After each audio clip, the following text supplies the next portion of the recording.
नमस्कार मित्रांनो, तू रे माझा मितवा या मालिकेच्या आजच्या भागामध्ये आता अर्णवने त्याचं आईचं सगळं पत्र वाचून काढलेलं असतं आणि ते पत्र वाचल्यानंतर त्याला अगदी भरून आलेलं असतं आणि तो त्या पत्राकडे आनंदानेही बघत असतो. आईची आठवण ही कुठल्याही प्रकारे त्याला मिळाली याचं त्याला खूप आनंद झालेला असतो.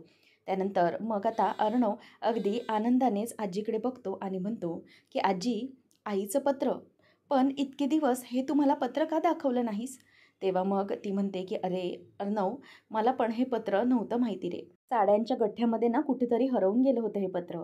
परवा सगळं कपाट साफ केलं ना साड्यांचं, तेव्हा त्या गठ्ठ्यामध्ये हे पत्र सापडलं आणि मला वाचून खरंच खूप आनंद झाला. माझ्या सात्विकाचं पत्र मला सापडलं. आनंद झाला." तेव्हा मग ती म्हणते की "मग चिंटू, करशील ना रे तू ही पूजा?" तेव्हा तो आता पत्राकडे बघतच म्हणतो की "हो, करेन मी पूजा. करेन, फक्त आईसाठी." असं म्हणून आता त्या पत्राला पुन्हा तो बघायला लागतो आणि पत्रावरून प्रेमाने हात फिरवायला लागतो. सात्विकाची इच्छा आहे असं ती म्हणत असते त्यावेळेला आता तो म्हणतो की "हो आजी, याच्यासाठी मी तयार आहे. आईने सांगितलंय ना, तर मग मी करेन." असं तो बोलून तयार होतो. नंतर आता दोघंजणही त्या पत्राकडेच बघत असतात आणि अर्णव हा आपल्या या पूजेसाठी तयार झालाय याने तिलाही खूप आनंद झालेला असतो आणि ती त्याच्याकडे आता बघतच राहिलेली असते. त्यानंतर आपल्याला पाहायला मिळतं की आता भरपूर दिवसानंतर राकेशची इथे आता इंदोरी जिलेबी म्हणजेच ईश्वरीच्या घरामध्ये एंट्री होत असते. तो आता सगळीकडे बघतो आणि म्हणतो की "वाह! चला, आज बरेच दिवसांनंतर माझ्या इंदोरी जिलेबीचं मला दर्शन होणार आहे." मग आता तो दरवाजात येतो. समोर सुप्रिया आणि तिथे आत्या बसलेली असते. तेव्हा तो म्हणतो की "म्हटलं येऊ का घरात?" त्यावेळेला त्या खुश होतात आणि म्हणतात की "अरे वाह! राकेशजी तुम्ही या ना बसा." त्याबरोबर लगेच आत्या त्या सोफ्यावरून उठून बाजूला बसते आणि राकेशला बसण्यासाठी मात्र जागा देते. तेव्हा राकेश बसतो आणि म्हणतो की "नमस्कार काकू, कशा आहात?" तेव्हा ती म्हणते की "मी अगदी मस्त." तेव्हा मग तो म्हणतो की "बरेच दिवसानंतर भेटलो ना आपण?" तेव्हा ती म्हणते की "हो, बरेच दिवसानंतर भेट झाली. अहो मी इकडे आले आणि तुम्ही इंदोरलाच निघून गेला होतात ना, मग कशी काय भेट होणार?" तेव्हा मग तो म्हणतो की "हो, अहो काय करणार, कामच तसं निघालं ना, म्हटल्यावर मग मला जावं लागलं. काय करणार, माझी धावपळच असते ना नुसती." मग पुढे ती म्हणते की "हो ना, खरंच." तेव्हा मग राकेश म्हणतो की "परंतु इंदोरला गेलो ना, तर तिथे मला खरंच खूप बरं वाटलं हां. म्हणजे संजय काका त्यांनी तर अगदी उत्तम पाहुणचार केला माझा. शिवाय संजय काकांच्या हातचा चहा, वा म्हणजे त्याला ना कसलीच तोडच नाही. कसला उत्तम चहा बनवतात ते. खरंच त्यांनी तर इतकी माझी सेवा केली ना, म्हणजे इतकं काही सुंदर सगळं केलं ना माझ्यासाठी. मला तिकडे दुसरा कुणी असल्याचं भासच झालं नाही. घरातल्यासारखं वाटलं तिथे. आणि तुम्हाला सांगू त्यांनी अगदी उत्तम पाहुणचार केला हो माझा." त्यावेळेला मग आता लगेच ती म्हणते की "हो, ते तर झालंच, परंतु खरंच तुम्ही जे आमच्यासाठी केलं आहे ना, ते खरंच खूप उत्तम केलं आहे आणि खरं तर त्याचे उपकारच मानायला हवेत." तेव्हा मग आता ती म्हणते की "तुम्ही आमच्या त्या घराला मोठ्या संकटातून वाचवलं हो. म्हणजे तुमचे करावे तितके कौतुक कमीच आहे आणि तुम्ही आमच्यासाठी खूप काही केलं आहे. आणि त्या भंडारी बिल्डरच्या तावडीतून तुम्ही आमचं घर सोडवलंत, ही आमच्यासाठी खरंच खूप मोठी गोष्ट आहे." आणि खरंच तेव्हा मग ती म्हणते असं म्हटल्याबरोबर तो म्हणायला लागतो की "अहो, असं प्लीज तुम्ही बोलू नका. मला नाही असं बोललेलं आवडत नाही आणि ना मला फार ऑकवर्ड फील होतं, त्यामुळे नको, तो विषयच नको ना." तेव्हा लगेच आत्या म्हणायला लागते की "अगं, तुला माहिती आहे का, राकेशजी ना हे असेच आहेत. त्यांना कोणीही कामाचं त्यांच्या क्रेडिट दिलेलं अजिबात आवडत नाही. शिवाय ते त्या कामाचं क्रेडिट देखील घेत नाहीत." मग लगेच राकेश म्हणतो की "हो आत्या, अहो हे क्रेडिट घेण्यासाठी वगैरे मी काम करतच नाही ना हो. आपल्या माणसांसाठी करतो. आपुलकीच्या नात्याने मी हे काम करतो. म्हणून आपली माणसं आहोत ना आपण." तेव्हा लगेच ती म्हणते की "हो, हो, मग आपुलकीचंच नातं आहे आपल्यामध्ये आणि खरंच आपुलकीचंच नातं आणि खूप जवळचं नातं आहे आपल्यात." असं म्हणून आता ती त्यांच्याकडे आनंदाने बघत असते. त्याच वेळेला आता लगेच नम्रता येते. नम्रता आल्यावर विचारते की "अरे राकेशजी, तुम्ही कधी आलात?" त्यावर राकेश म्हणतो की "हे काय, सकाळीच आलो नम्रताजी. तुम्ही कशा आहात?" ती म्हणते की "मी अगदी उत्तम आहे. तुम्ही?" तेव्हा तो म्हणतो की "मी पण एकदम बढिया आहे." आणि सगळेजण हसायला लागतात. मग तो विचारतो की "मला सांगा, ईश्वरीजी कुठे आहेत? कुठे दिसल्या नाहीत?" तेव्हा ती म्हणते की "थांबा हां, मी बोलवते. इशू, इशू बाहेर ये." असं म्हटल्यावर ईश्वरी बाहेर येते आणि म्हणते की "अरे राकेशजी, तुम्ही तुम्ही कधी आलात?" तेव्हा मग तो सांगतो की "हे काय, मी सकाळीच आलो होतो." मग ईश्वरी म्हणते की "कसं झालं सगळं इंदोरचं?" तेव्हा ते म्हणतात की "एकदम व्यवस्थित उत्तम पार पडलं आहे."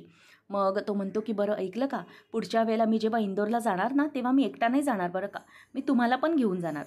तेव्हा सगळेजण हसायला लागतात आणि आत्या म्हणते की हो हो घेऊन जा, अगदी व्यवस्थित घेऊन जा. मग काय तिथे इंदोर, उज्जैन, देवास, मांडू सगळीकडे फिरा असं म्हटल्यावर आता सगळे हसतात आणि ईश्वरी म्हणते की आमच्या आत्याने तर लगेच टूरचा प्लॅनिंगच बनवून टाकला. असं म्हटल्यावर सगळे आता इथे हसायला लागतात आणि नंतर राकेश म्हणतो की एकच मिनिट हा ईश्वरीजी, आणि तो त्याच्या खिशामधून काहीतरी काढत असतो. एक मिनिट थांबा. तेव्हा सगळे एकमेकांकडे बघत राहतात, स्पेशली जयू आत्या आणि सुप्रिया.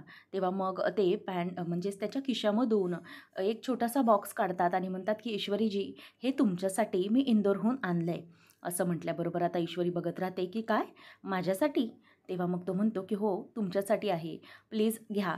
असं म्हणून तो तिला ते देत असतो. त्यावेळेला ईश्वरी म्हणते की माझ्यासाठी का, असं विचारल्याबरोबर तो म्हणतो की तुमच्यासाठीच. असं म्हणजे मी जेव्हा फिरत होतो इंदोरहून तिथे ना मला हे दिसलं आणि मला हे दिसल्याबरोबर मला तुमचा चेहरा समोर आला. मग मी असं हे गिफ्ट कोणासाठीही घेऊ शकत नाही ना, तसं माझ्या आयुष्यात कोणीही नाही आहे, म्हणून मग म्हटलं की तुमच्यासाठी घेऊया. चालेल ना तुम्हाला, प्लीज असं घेतलं तर खूप बरं होईल. मग आता लगेच सुप्रिया ही बघतच राहते आणि मग नंतर तो विचारतो की काकू चालेल ना ईश्वरीजींना हे गिफ्ट दिलेलं. तेव्हा ती म्हणते की हो हो चालेल अगदी, घे इशू. असं म्हणून ईश्वरी ते आता गिफ्ट घेते आणि तिला राकेश बोलायला लागतो की ईश्वरीजी अहो ते गिफ्ट आहे ना ते उघडून बघा ना, तुम्हाला कसं वाटतं. मग आता ती म्हणते की बरं ठीक आहे. ॲक्च्युली राकेशने ते गिफ्ट दिलेलं ईश्वरीला जरा ऑकवर्ड फील होत असतं आणि म्हणून ती जरा अशी लाजरे झालेली असते. मग राकेश तिला विचारतो की काय झालं ईश्वरीजी, अहो गिफ्ट उघडून बघा ना, सगळ्यांसमोर कसं वाटतंय ते. तेव्हा मग ती ते गिफ्ट उघडून बघते आणि म्हणते की वाव, खूप सुंदर, एकदम बढिया, खरंच खूप सुंदर आहे हे. असं म्हणून आता ती राकेशला त्या गिफ्टचं कौतुक करते. राकेश म्हणतो की आवडलं ना तुम्हाला, मग बस झालं. मग त्यावर ईश्वरी सगळ्यांना ते गिफ्ट दाखवते. ते मोत्याचे कानातले असतात. आता नमूला दाखवते आणि म्हणते की कसं वाटतंय ते. नमू म्हणते की खूप सुंदर आहे. त्यानंतर मग ती सुप्रियाला आणि जयू आत्याला दाखवते. त्यावेळेला ते कानातले बघितल्यानंतर त्या दोघेही म्हणतात की वाव, एकदम बढिया, खरंच खूप सुंदर आहेत हां. असं म्हणून सगळेजण कौतुक करायला लागतात. तेव्हा मग आता जयू आत्या म्हणायला लागते की वा वा, आवडले आवडले, खरंच खूप छान आहे गिफ्ट. आणि मग तो आता निघत असतो. त्यावेळेला लगेच जयू आत्या म्हणते की बरं ऐकलत का राकेशजी, जेवण ना तयार आहे, तुम्ही इथूनच आता जेवण करून जा. राकेश म्हणतो की ठीक आहे आत्या, परंतु मी जरा येतो फ्रेश होऊन, तोपर्यंत थांबा. असं म्हणून आता तो तिथून आता निघून जात असतो आणि ईश्वरीच्या चेहऱ्यावरचा आनंद सगळेजण बघत असतात. म्हणजेच ईश्वरीला ते कानातले हे दिलेले खूप आवडत असतात.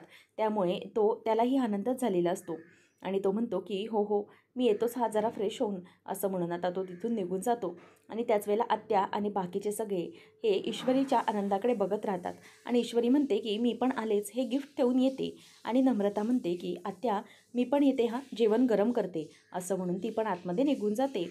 त्यावेळेला सुप्रिया आणि जयू दोघींमध्ये पुन्हा संभाषण होतं. तेव्हा जयू म्हणते की बघितलं ना सुप्रिया, कशा प्रकारे या राकेशजीने आपल्या इशूसाठी गिफ्ट आणले, ते फारच सुंदर आहे ना. तेव्हा सुप्रिया म्हणते की हो खूप छान आहे. नंतर जयू आत्या म्हणते की बघितलं, तुला कळतंय का याच्यामधलं काही. त्यावर जयू आत्या म्हणते की हो म्हणजे तुला कळालं मी काय म्हणते. राकेशजीने फक्त आपल्या इशूसाठीच गिफ्ट आणलं, तेही इतकं सुंदर, म्हणजे त्यांना कोणालाही गिफ्ट घ्यावंसं वाटलं नाही. त्यांनी नमूला गिफ्ट घेतलं नाही, बघितलंस ना तू, फक्त आपल्या इशूसाठी घेतलं आणि त्यांना गिफ्ट घेताना डोळ्यासमोर आपली इशू दिसली. याचा अर्थ समजतोय तुला, त्यांनाही आपली इशू कुठेतरी आवडते आणि आपल्या इशूसाठी किती काही काय करतात ते बघितलं ना. आणि आपल्या घरासाठीही खूप काही केलं आहे त्यांनी. याच्यावरूनच आपण समजून जायचं की ईश्वरी ही त्यांना आवडते राकेशजींना. म्हणूनच आणि ईश्वरीने पण बघितलं ते गिफ्ट अगदी आनंदाने स्वीकारलं आणि त्यांनी दिलेलं गिफ्टही तिने घेऊन गेली. म्हणजे आपण या गोष्टीचा पुढचा विचार करायला काही हरकत नाही आहे, असं दोघीजणीही विचार करतात. आणि इथे म्हणजेच दोघी खुश असतात, कारण ईश्वरी आणि राकेश दोघांचीही गाठ जुळेल असं त्यांना वाटत असतं. तर इकडे आजी ही देवीपुढे हात जोडून असते आणि म्हणते की देवी, हे सगळं करतेस ना, ही तुझीच कृपादृष्टी आहे. अगं, ही पूजा करण्याचं मी ठरवणं आणि त्यातच मला सात्विकाचं पत्र सापडणं, त्याचबरोबर सात्विकाचं पत्र सापडल्यानंतर मी ते चिंटूला दाखवलं आणि ते सगळी तुझीच योजना होती. म्हणजे चिंटूच्या हातूनच तुला ही पूजा करून घ्यायची होती ना, त्यासाठीच आई तू हे सगळं करतेस असं मला वाटतं. आणि म्हणूनच मी या पूजेसाठी चिंटूला तयार करते आहे. खरंच मला खूप आनंद होतो आहे की चिंटू या पूजेसाठी तयार झाल्यास. एकदा की चिंटूची आणि लावण्याची या पूजेची तयारी झाली, दोघांनी एकमेकांच्या हाताने पूजा केली, की तू त्यांच्यासाठी खूप मोठा आशीर्वाद देशील मला माहीत आहे. दोघांची ही जोडी अगदी 7 जन्माची होऊन जाईल, जेव्हा ती ही पूजा करतील. म्हणून या जोडीसाठी मी तुझ्याकडे प्रार्थना करत होती, परंतु ही योजना तू आखली होतीस आणि तुझ्याच हाताने तू ती पारही पाडून घेत आहेस. मला खरंच खूप आनंद झाला याचा. आता फक्त एकच गोष्ट राहिली ती म्हणजे की चिंटू लावण्यासोबत या पूजेला बसायला तयार झाला पाहिजे. ते जर झालं ना, तर मग माझ्यावरचं फार मोठं संकटच टळून गेलं असं मला वाटेल. सगळ्या गोष्टी अगदी आनंदाने पार पडल्या पाहिजेत आणि तोवर मला टेन्शन आहे. तू सगळं व्यवस्थित कर. तुझ्यावर माझा भरोसा आहे. सगळं नीट करशील तू, असं म्हणून ती आता देवीकडे हात जोडत असते आणि मनातल्या मनात खूप खुश होत असते की आता चिंटू तर पूजेसाठी तयार झाला आहे. त्यानंतर आपल्याला पाहायला मिळतं की अंजली ही तिच्या कपड्यांच्या घड्या करत असताना तिथे तिथे अर्णव येतो आणि अर्णव तिच्याकडे बघत असतो. जेव्हा अर्णव तिच्याकडे येऊन बसतो तेव्हा ती त्याच्याकडे लक्षही देत नाही, कारण अर्णववर ती रुसलेली असते. तेव्हा तो म्हणतो की ताई, काय करतेस तू? तेव्हा ती काहीच बोलत नाही. नंतर मग आता अर्णव बोलायला लागतो की ताई, बोल ना माझ्याशी, माझ्यावर रुसली आहेस का? तेव्हा मग ती म्हणते की हो, रुसली आहे मी तुझ्याशी, नाही बोलायचं आहे मला तुझ्याबरोबर.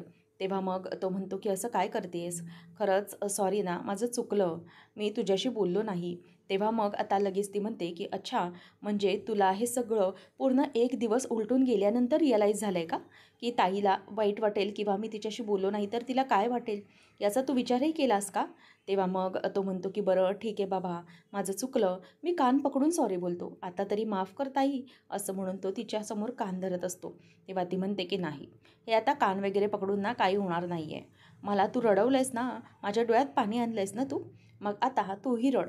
मग मी ठरवेन तुला माफ करायचं की नाही ते, असं आता अंजली त्याला बोलते आणि म्हणते की मला आता तुझ्याशी ना खरं तर बोलायची इच्छाच नाही आहे, कारण तू माझ्याबरोबर जे वागलायस ना, ते फार चुकीचं वागलायस तू चिंटू, असं ती त्याला बोलत असते. त्याच वेळेला मग आता तो म्हणतो की म्हणजे मी रडलो तर तुझा राग शांत होईल का? तू माझ्याशी बोलशील का? तेव्हा मग ती म्हणते की बघूया. अंजली ही त्याच्यावर खूपच रुसलेली असते, हे त्याच्या लक्षात येतं. म्हणूनच आता लगेच तो रुसल्यासारखं करतो आणि डोळे अगदी खाली करून बघत असतो. त्याच वेळेला त्याच्या डोळ्यात आता पाणी आलेलं असतं आणि तो खाली बसलेला असतो. आता अंजली ते बघते आणि म्हणते की चिंटू, अरे काय करतोयस तू हे? उठ प्लीज, उठ लवकर, असं म्हणून आता ती त्याला तिथून उठवते आणि त्याला बाजूला बसवते आणि त्याचा हात धरून त्याला म्हणते की चिंटू, अरे हे सगळं असं नको करूस. तुला काय वाटलं की मी तुला खरंच बोलले की रड म्हणून? मला असं कसं वाटेल की तुझ्या डोळ्यात पाणी यावं? अरे मी मजा करत होते आणि तू काय, तू तर इथे रडायला सुरुवात केलीस ना. तेव्हा मग तो म्हणतो की मग काय करणार ताई मी? मला असं वाटलं की तुला मी रडल्यावरच शांतता मिळेल किंवा तुला बरं वाटेल.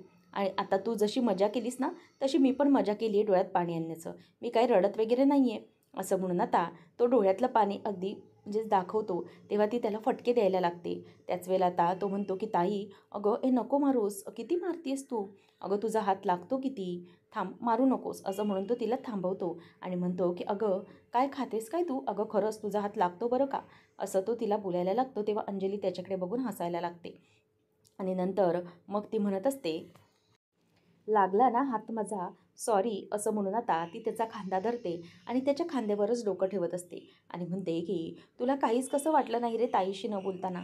चिंटू, माझा चिंटू, असं म्हणून आता ती त्याला जवळ घेते आणि त्याच वेळेला त्याच्या खांद्यावर अगदी प्रेमाने डोकं ठेवून राहते आणि मग ती आता म्हणते की आता इथून पुढे लक्षात ठेव हां, असं माझ्याबरोबर कधीच वागायचं नाही, कळलं ना? माझ्याशी बोलायचं नाही, असं कधीच करायचं नाही. तेव्हा मग तो म्हणतो की नक्की, आता पुन्हा मी असं कधीच करणार नाही, असं म्हणून ते दोघं एकमेकांकडे बघत असतात. तेव्हा मग ती म्हणते की चिंटू, तू काळजी करू नकोस, हे सगळं जे काही चाललं आहे ना, ते मलाही खरं तर नाही पटत आहे. तुझ्या मनाच्या विरोधात ना मी खरंच काहीच होऊ देणार नाही. गॉड प्रॉमिस, तुझी इच्छा नसेल तर तसं मी घडूच देणार नाही. मग आता तो ताईकडे बघायला लागतो. त्यानंतर ती म्हणते की सगळं काही व्यवस्थित आहे आणि खरंच ईश्वरी किती चांगली आहे ना, म्हणजेच मनाने किती चांगली आहे ना ती. तेव्हा तो म्हणतो की काय झालं, मध्येच त्या मिस इंदोरचा विषय कसा काय निघाला? तेव्हा ती म्हणते की तसं नाही रे, मी असं बोलली याचा अर्थ मी वेगळा विचार करते, कारण तुला माहिती आहे त्या ईश्वरीने आपल्याला किती छान आणि गोड अशी फ्रेम दिली ना, किती सुंदर होती ती फ्रेम. तेव्हा तो म्हणतो की छान होती. नंतर ती म्हणते की खरं तर तिच्या हातून चूक तशी घडलीच नव्हती, परंतु तरीही तिला ते रिअलाईज झालं आणि तिने तिचा म्हणजेच पश्चाताप म्हणून ती फ्रेम आणली होती. परंतु खरंच खूप गोड वाटली मला ती फ्रेम. तुला माहिती आहे तिने काय केलं ते? अरे, तिला मनात काय वाटलं माहिती नाही. तिने ना आपली जी फ्रेम आहे ना, ती फ्रेम ही आपल्याला देण्यासाठी खूप प्रयत्न केले. तिच्याकडे फोटो नव्हता. मग तिने तो मामाला विचारला आणि मामाला विचारल्यानंतर मग त्यापैकी या फोटोंपैकी सगळ्या आपल्या तिघांची फ्रेम सिलेक्ट केली. आपण दोघं लहान आणि आपली आई आपल्यामध्ये उभी. ही फ्रेम तिने सिलेक्ट केली आणि किती गोड आहे ना ती फ्रेम. मलाही तो फोटो आपल्या तिघांचा खूप आवडतो आणि तो आईबरोबरचा फोटो हा तिने आपल्याला गिफ्ट केला. खरंच खूप छान आणि सुंदर वाटलं मला. त्यावेळेला मग आता हे ऐकल्यानंतर अर्णव हा त्याच्या डोळ्यातही पाणी येतं, कारण आईची पुन्हा आठवण येते. नंतर ईश्वरीचा विषय सुरू असतो.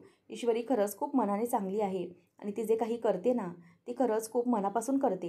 हे सगळं ती आता त्याला पटवून देण्याचा प्रयत्न करत असते आणि त्यावेळेला मग आता ती म्हणते की सॉरी हा चिंटू.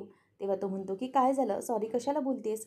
मग ती म्हणते की नाही रे, म्हणजे तू मला सांगतोस ना की सारखा सारखा ईश्वरीचा विषय काढू नकोस आणि मग मी सारखं सारखं ईश्वरीबद्दलच बोलते ना, म्हणून तुला मी सॉरी म्हणाले, बाकी काही नाही. असं आता ती बोलून दाखवते. त्यावेळेला तो पण अगदी म्हणजेच त्यालाही वेगळंच वाटतं, कारण तो त्या विषयात पूर्ण गुंतलेला असतो. ईश्वरीचा विषय नको हे त्याच्याही मनाला आता पटत नसतं आणि ईश्वरीचा विषय काढलाय म्हणून त्याला आनंद होत असतो. नंतर तो म्हणायला लागतो की ताई, मी या उद्याच्या पूजेसाठी तयार झालो आहे. मी पूजा करणार आहे. हे ऐकल्यानंतर आता अंजलीला धक्काच बसतो. ती म्हणते की काय चिंटू, पण हे सगळं तर तू मानत नव्हतास ना आणि तुझा या सगळ्यावर विश्वास नव्हता. मग तू कसं काही ही पूजा करण्यासाठी तयार झालायस? तेव्हा तो म्हणतो की हो, झालोय मी तयार, कारण आईसाठी. तेव्हा ती म्हणते की आईसाठी म्हणजे? तेव्हा तो सांगतो की अगं, आजीला ना आपल्या आईचं कुठलं तरी जुनं पत्र सापडलं होतं. जेव्हा आई मुंबईला आपल्याला फिरायला घेऊन आली होती ना आपण लहान असताना, ते पत्र सापडलं होतं आणि आईने त्यामध्ये ना फार अशा गमती-जमती लिहून ठेवल्या आहेत. म्हणजेच आपल्या लहानपणीच्या. तुला माहिती आहे आपण ना समुद्रात फिरायला म्हणजे समुद्रात खेळायला आलो होतो. तेव्हा आईने त्याच्यात लिहिलं होतं की समुद्रातून ना खेळताना मी त्याच्यातून बाहेरच पडत नव्हतो, ऐकतच नव्हतो आणि तू तू पण भरपूर अशा बाहुल्या खरेदी केल्या होत्यास. आता या सगळ्या आठवणी त्या पत्रात लिहिल्या होत्या. म्हणूनच ते पत्र वाचलं आणि मला खूप आनंद झाला. तेव्हा आता अंजली खूप खुश होते आणि ती म्हणते की खरंच खूप छान आहेत आपल्या बालपणीच्या आठवणी. खरंच खूप सुंदर आहेत. तेव्हा मग तो म्हणतो की त्याच्यातच आईने लिहिलं होतं की मी पूजा करावी. तेव्हा मग मी ही पूजा करण्यासाठी तयार झाले. आईने जो शब्द दिला आहे तो शब्द, ती प्रथा मी पुढे चालू ठेवणार आहे. तेव्हा मग ती खुश होते आणि त्याच्या खांद्यावर पुन्हा डोकं ठेवून म्हणते की एक गुणाचा माझा भाऊ, असं म्हणून आता ती त्याच्या खांद्यावर डोकं ठेवते. आणि इथे आई-वडील नसल्याचं दुःख हे दोघांनाही असतंच. म्हणून आता दोघंही भाऊ-बहीण एकमेकांना आधार देत असतात बिचारे. त्यानंतर इथे आता ईश्वरी ही छान साडी नेसून तयार होऊन निघालेली असते. त्याच वेळेला सुप्रिया येते आणि म्हणते की "वाह! इशू खूप सुंदर दिसतेस." "अगं, आज त्यांच्याकडे घरात काही प्रोग्राम वगैरे आहे की काय?" तेव्हा ईश्वरी म्हणते की "अगं, प्रोग्राम असं नाही, पूजा आहे, पण ती देवळात आहे, म्हणूनच निघाली आहे मी." तेव्हा मग ईश्वरीला ती म्हणते की "हो, खरंच खूप सुंदर, खूप छान दिसतेस. कोणाचीही नजर नको लागायला तुला." असं म्हणून ती आता तिचं कौतुक करत असते. त्याच वेळेला आता ईश्वरी देखील गालातच हसत असते. ती म्हणते की "आई, मी खरं तर तयार नव्हते जायला, परंतु अंजलीताईंनी मला खरंच खूप जबरदस्ती केली. म्हणजेच त्यांनी माझ्याकडे आग्रहच धरला की तुला पूजेसाठी यावंच लागेल. खरं तर त्यांच्या घरातली पूजा आहे ही, परंतु त्यांनी आग्रह केला म्हणून मला त्यांचं मन मोडवलं गेलं नाही, म्हणून मी निघाले आहे." असं म्हणून आता ती इथे छान तयार होऊन निघत असते. तेव्हा मग सुप्रिया विचारते की "काय गं, तू आजींची त्या संदर्भात बोललीस का काल काही?" तेव्हा आता ईश्वरी तिच्याकडे अगदी प्रश्नार्थक नजरेने बघतच राहते. मग ती म्हणते की "काय झालं, बोललीस का तू?" तेव्हा ती म्हणते की "नाही ना गं, मला बोलताच आलं नाही आणि आजी ज्या प्रकारे उत्साहात आहेत ना, त्यांचं मन नाही मोडवलं गेलं गं." तेव्हा मग सुप्रिया म्हणते की "बरं ठीक आहे, राहू देत. नाही बोललीस ना तू, मग जाऊ देत. कारण हीच ईश्वराची इच्छा असं आपण समजूया." तेव्हा नम्रता येते आणि म्हणते की "वाह! इशू, अगं किती सुंदर दिसतेस तू. या साडीमध्ये फार छान दिसतेस." तेव्हा मग आता ईश्वरी हा थँक असं बोलत असते आणि ईश्वरी जराशी लाजल्यासारखी झालेली असते. त्यावेळेला सुप्रिया म्हणते की "नको काळजी करूस. तू अजिबात टेन्शन घेऊ नकोस." त्यावेळेला मग आता ईश्वरी म्हणते की "नाही गं, मी पूजेला तर चालली आहे ना, परंतु थोडं टेन्शन आहे मनामध्ये." तेव्हा आता लगेच सुप्रिया म्हणते की "नको काळजी करूस. अगं, देवाच्या देवळात चालली आहेस ना, मग छान अगदी प्रसन्न मनाने देवळात जा आणि शिवपार्वतीचा आशीर्वाद घे. खरंच खूप बरं वाटेल तुला." आणि खरं तर देवळात जाण्यासाठी ही खरंच खूप आजचा चांगला दिवस आहे आणि तेच पुण्य तुला मिळतंय. मग तू निघ आणि काळजी करू नको, सगळं व्यवस्थित होईल, असं म्हणून ती तिला आता जायला सांगते. आणि नंतर इकडे आता घरामध्ये सगळेजण छान तयार झालेले असतात. अंजली आणि राकेश दोघंजणही समोरून आता चालत चालत येतात. त्याच वेळेला इथे आता आजी म्हणते की वा अंजली, राकेश, खरंच खूप छान दिसताय तुम्ही. आणि मग सगळेच घरात छान दिसतंय असं ती म्हणत असते. त्याच वेळेला चिंटू कुठे राहिला म्हणून ते त्याला आवाज देतात आणि मग अर्णव हो हो आलो आलो असं म्हणून आवाज देत तिथून येत असतो. त्याच वेळेला इथे आता राकेश म्हणत असतो की आज इंदुरी जिलेबी इथे नाही आहे, म्हणूनच मला इथे थांबायला मिळालं आहे. नंतर समोरून आता सगळेजण निघत असताना लावण्या चालत येत असते. अगदी सात्विकाच्या स्टाईलची साडी नेसून ती आलेली असते आणि समोर आल्याबरोबर आजी नमस्कार करते हां, असं म्हणून आता ती तिला नमस्कार करते आणि ती अर्णवकडे बघतच राहिलेली असते. त्यावेळेला लगेच आता वल्लरी म्हणते की मला तर वाटतंय ना, अगदी ना सात्विकाताई आल्यासारखा भास झाला मला. अगदी सात्विकाताईंसारखी दिसतेस गं तू लावण्या. म्हणजे आता अंबाडा आणि लाल रंगाची मोठी टिकली लावलीस ना, तर अगदी सात्विकाताईच समोर उभी असं वाटेल. असं म्हटल्यावर सगळे तिचं कौतुक करत बघत असतात. अंजलीला मात्र आवडलेलं नसतं. आता लावण्या अर्णवला येऊन विचारते की ए यार, कशी दिसतीये मी, असं विचारल्याबरोबर तो आता चिडतो आणि तिच्याकडे बघत असतो आणि म्हणतो की हे सगळं काय आहे, म्हणजे हे सगळं करण्याची तुला काय गरज होती. तुला काय वाटतंय, तू मला इम्प्रेस करण्यासाठी हे सगळं करतेस का. परंतु ह्या ज्या सगळ्या ट्रिक्स आहेत ना, त्या माझ्यावर काहीही काम करणार नाहीत, लक्षात ठेव. त्यावेळेला लावण्या अगदी शॉक होऊन त्याच्याकडे बघते आणि म्हणते की ए यार, म्हणजे या ट्रिक्स करतीये, व्हॉट डू यू मीन, तुला काय म्हणायचं आहे. तेव्हा तो म्हणतो की हे असं ना कोणासारखं तरी गेटअप करून कोणासारखं तरी होता येत नाही, माहिती आहे तुला. म्हणूनच तू हे सगळं मुद्दाम करतेस ना, असंच वाटतंय मला. हे जे सगळे काही तू साडी वगैरे नेसलीस ना, हे मुद्दाम करतेस ना तू. तेव्हा ती सांगते की नाही, अरे मी मुद्दाम अजिबातच करत नाही आहे. मला खरंच मनापासून ही पूजा करण्याची इच्छा झाली आहे ना, म्हणूनच. तेव्हा मग आजी देखील म्हणते की हो, अरे चिंटू, असं कशाला बोलतोयस तू. अरे तिला पूजेसाठी यायचं आहे म्हणून ती साडी वगैरे नेसून तयार होऊन आली आहे. आणि एखाद्याच्या मनात श्रद्धा असेल तर आपण त्याला कशाला असं रोखायचं ना, येऊ दे तिला आपल्यासोबत. तेव्हा मग तो म्हणायला लागतो की आजी, अगं परंतु ही आपल्या घरची पूजा आहे, मग ही इथे काय करते, कशासाठी येते ती. तेव्हा आजी म्हणायला लागते की अरे चिंटू, येऊ देत तिला, काय प्रॉब्लेम आहे. अरे एखाद्याच्या भक्तीच्या आड आपण असे येऊ नये. ती जी इच्छा आहे आज पूजा करण्याची, आणि मग आपण त्याच्यामध्ये का मध्ये मध्ये रोकरोक करायची नाही. मला तर हे अजिबात पटत नाही आहे चिंटू, तिला यायचं आहे ना तर येऊ दे. तेव्हा मग आता तो म्हणायला लागतो की आजी, मला ना हे अजिबात पटलेलं नाही आहे. आपल्या घरातल्या पूजेलाही येते, त्याशिवाय अशी कोणाचा तारखा तरी गेटअप करून येते आणि अशी साडी नेसून येते आणि ती उगीचच काहीतरी इम्प्रेशन पाडण्याचा प्रयत्न करते, असं वाटतंय मला. तेव्हा मग आता ती म्हणते की चिंटू, अरे असं बोलू नकोस. तुला सांगितलं ना मी एकदा की तिला यायचं आहे, तिची इच्छा आहे, तर येऊ देत ना पूजेला. तेव्हा अंजली पण म्हणते की हो, अरे चिंटू काय हरकत आहे, ठीक आहे जाऊ देत, येऊ दे पूजेला तिला. आणि त्यावर आता लगेच राकेश पण बोलायला लागतो की हो, अरे अर्णव, तिला आपल्यासोबत यायचं तर येऊ दे, त्यात काय इतकं मोठं आहे. असं म्हटल्यावर आता सगळेजणं त्याला बोलून दाखवतात. म्हणजेच विशेषतः अंजली आणि त्याचे राजेश जिजू. म्हणून आता त्याला शांतपणे ते ऐकून घ्यावं लागतं. मग तो तिथेच गप्प असतो, त्याला काहीच पुढे बोलता येत नाही. तो तिथेच तसा शांत उभा राहतो आणि ठीक आहे असं त्याच्या चेहऱ्यावरती आता हावभाव असतात.